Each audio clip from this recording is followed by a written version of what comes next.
Oke, baik. Yang kedua adalah pembahasan tentang biimplikasi. Biimplikasi, jadi ada tambahan kata bi di depannya. Dari kata implikasi tadi, ketambahan bi. Bi itu dalam matematika bermakna dua, ganda, double. Itu namanya bi. Nah, jadi secara sederhana, biimplikasi itu dimaknakan sebagai implikasi dua arah. Nah, kalau implikasi tadi kan panahnya kan satu arah toh, mengarah ke sesuatu. Kalau biimplikasi panahnya mengarah ke dua arah.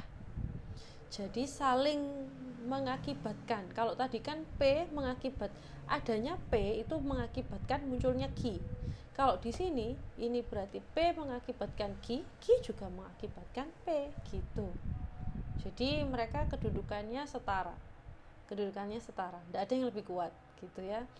Misal definisi resmi saya ambilkan dari buku Morash. Diberikan sudah saya translate, tapi ya kalau buku Morash kan berbahasa Inggris, ini saya translate. Diberikan proposisi P dan Q. Terus definisinya, biimplikasi dari P dan Q dinotasikan dengan seperti ini. Panah dua arah Q. Dibacanya adalah P jika dan hanya jika Q. Jika dan hanya jika, ingat, kalau di implikasi tadi kata jika itu ada di depan. Jika bla bla bla maka bla bla bla.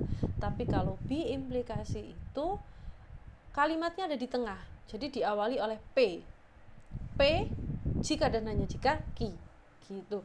Jadi kalimat ini satu kesatuan, satu makna, jika dan hanya jika gitu. Jika dan hanya jika itu satu kalimat, jadi nggak boleh jikanya taruh depan. Jika P dan hanya jika Q nggak boleh. Ini satu kesatuan. Jadi bacanya P jika dan hanya jika Q gitu ya. Dia ini akan selalu bernilai benar dalam hal P dan Q keduanya benar atau keduanya salah. Jadi dia ini akan selalu benar ketika kondisinya itu depan dan belakang kembar, sama-sama benar atau sama-sama salah itu ya. Biimplikasi disebut juga sebagai bikondisional. Ini ya, panahnya seperti ini boleh, double strike, dua garis, tengahnya itu dua, itu juga boleh ya. P jika dan hanya jika Q. Jika dan hanya jika ini kadang-kadang disingkat supaya mudah menulisnya, disingkat sebagai JHJ. Jadi P JHJ Q itu berarti biimplikasi. Jadi huruf JHJ itu di tengah kecil, huruf JHJ di tengah itu dibacanya jika dan jika itu bisa menggantikan tanda ini, sama aja gitu, sama maknanya gitu loh maksudnya. JHJ kalau di buku bahasa Inggris itu mereka menyebutnya if and only if, sama. P if and only if Q. Jadi if and only if-nya di tengah sini. Kalau kita kan jika dan hanya jika dan disingkatnya JHJ. Kalau di buku bahasa Inggris pakainya if and only if dan disingkatnya IFF. Dua kali F. Dua kali IFF. Barangkali ada yang baca buku dari luar ya, nanti biar nggak bingung. Kira-kira seperti itu. Kalau di tabel kebenaran seperti ini. Ingat, tadi dia akan bernilai benar dalam hal P dan Q keduanya benar atau keduanya salah. Nah ini, jadi kalau kembar B dan B dia selalu benar, atau kembar S dan S dua-duanya juga benar. Tapi tidak kembar cuma salah satu tok yang benar itu, atau ya pokoknya nggak sama gitu hurufnya, maka di sini juga kesimpulannya adalah salah gitu. Bu, kalau implikasi tadi kan contohnya itu adalah janji, ketika kita menjanjikan sesuatu. Kalau biimplikasi kira-kira contohnya apa? Ada enggak, Bu? Ada. This is the beauty of mathematics. Jadi betapa kita mencintai matematik itu karena seperti itu, dia tertuang dalam setiap yang kita lakukan dalam kehidupan sehari-hari gitu. Apa, Bu, contohnya yang biimplikasi? Kalau implikasi itu contohnya adalah janji, biimplikasi itu contohnya adalah janjian. Nah, enak kan? Kalau implikasi itu janji, kalau biimplikasi itu adalah janjian. Nah, janjian itu maknanya kan bersepakat antara dua orang kan. Kalau janji tadi yang implikasi itu satu orang menjanjikan sesuatu ke orang lain. Tapi kalau bi-implikasi itu antara dua orang, mereka bersepakat saling berjanji, kan gitu. Saling, maknanya saling. Jadi saling itu kan panahnya dua arah ya, gitu ya.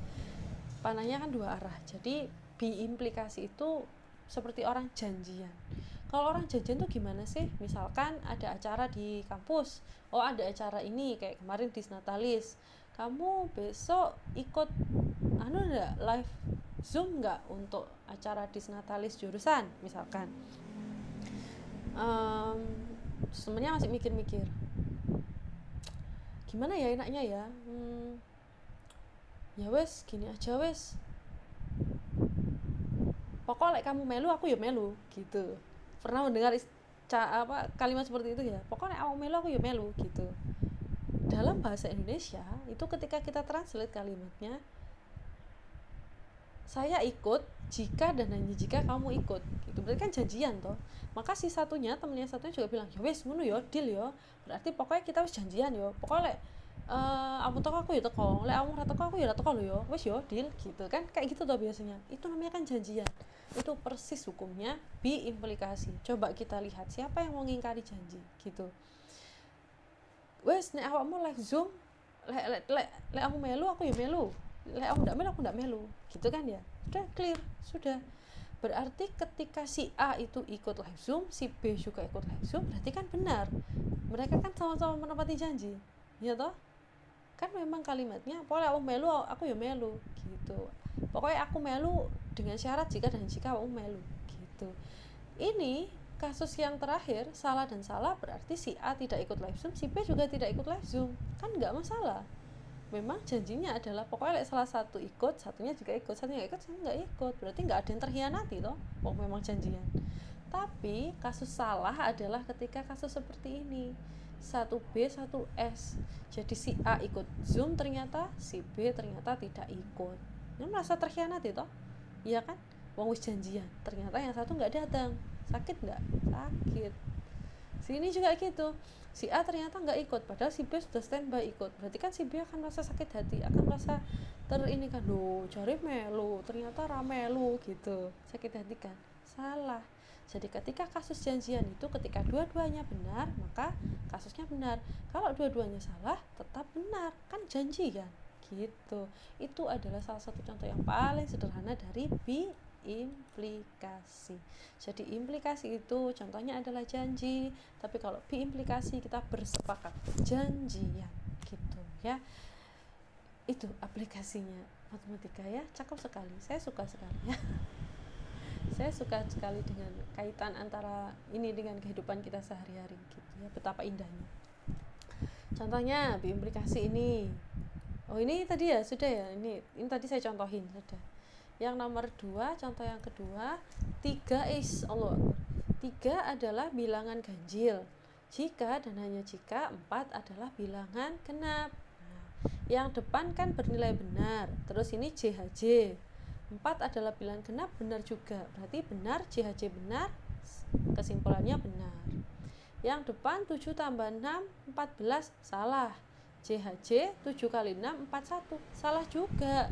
Jadi salah, JHJ salah, tadi kesimpulannya adalah benar gitu. Jadi kalau di logika memang 7 tambah 6 sama dengan 14 itu kan salah kan, tidak mungkin terjadi kan gitu. Dia baru akan mungkin terjadi ketika 7 kali 6 sama dengan 41. Duh, padahal kan 7 kali 6 sama dengan 41 juga tidak mungkin terjadi kan. Berarti kan ini dua-duanya memang tidak mungkin terjadi. Benar. Jadi ini baru akan terjadi nek misalnya ini terjadi loh ya, dan memang pada kenyataannya dua-duanya tidak pernah terjadi, kan benar berarti gitu. 4, suatu segitiga mempunyai 3 sisi, benar ya. JHJ, suatu segi 5 mempunyai 7 sisi, salah lah, ini benar, yang belakang salah, maka hukumnya adalah salah gitu. Tuh ya contohnya bi-implikasi. Untuk catatan tambahan bi-implikasi, nah ini, jadi cara bacanya, kalau tadi implikasi cara bacanya banyak ya, kalau bi-implikasi agak sedikit. Jadi P jika dan hanya jika Q, selain itu P merupakan syarat cukup dan syarat perlu untuk Q. Nanti Anda akan membaca, harus bisa membedakan mana syarat cukup dan mana syarat perlu di bagian implikasi tadi. Nanti silakan dicek. P mengakibatkan Q dan Q mengakibatkan P. Jadi berlaku dua arah. Kalau di implikasi tadi cuma satu arah. Kalau P panah Q berarti P mengakibatkan Q. Kalau Q panah P maka Q mengakibatkan P. Tapi karena ini panahnya langsung berlaku dua arah, maka ya langsung jadi satu gini. Ini semua satu cara baca ya. Terus ini sudah. Nah, jadi ini untuk implikasinya ini, catatan tambahannya, cara bacanya seperti ini. Tambahan selanjutnya tinggal tautologi dan